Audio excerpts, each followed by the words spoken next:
Roedd ni'n neidio nôl i cylch y cobiau yng nghanol y prif gylch, ac mae yna bencampwriaeth arbennig, sef y bencampwriaeth yr Ebolion. Ac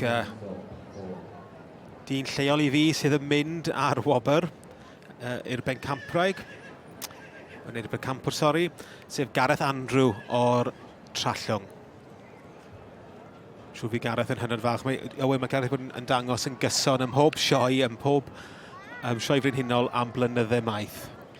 Ydy mae Gareth Andrew, mae'n drwy fi yn wyneb cyfarwydd iawn yma yn y sioe frenhinol, ond hefyd mewn sioe lleol yng Nghymru a thu hwnt, ond wedi bod yn cystadlu yn gyson iawn gyda'r Cobiau Cymreig.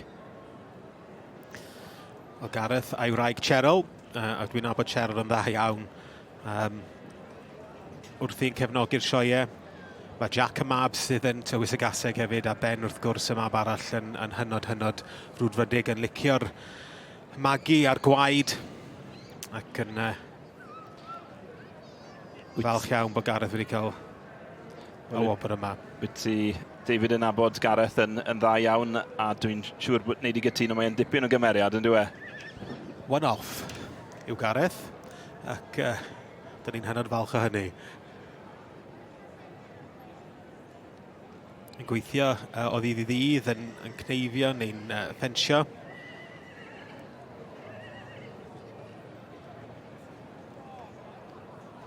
Fi sy'n siarad efo cwbl o wythnosau nôl, ac oedd o'n deud pryd hynny bod o'n gyda fo ebol, oedd o'n hynod falch ohono fo. A dyma ni'r ebol, sef mab i Thornyside the Rebel, a'r fam wedyn Maes Brythder Showgirl. Wrth gwrs, Thornyside Rebel, a berchnogaeth Peter Gray. Mi oedd Thornyside the Rebel llynedd yn cael ei arddangos gen Gareth, hyd a led y sioe.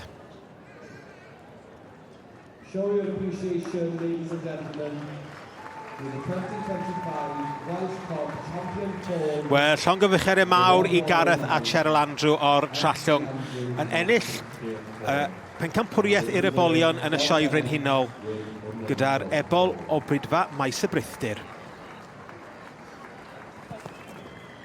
Dyna ni felly, Pencampwriaeth Ebolion, y Cobiau Cymreig ar gyfer 2025.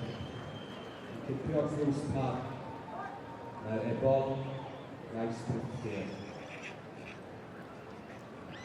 Felly byddwn ni nawr yn symud ymlaen at yna uchafbwyntiau'r bore yn adran y Cobiau Cymreig, sef y Pencampwriaeth Ebolion. In the Welsh Cobs section, in the middle of the main ring here, we are now moving on to one of the highlights.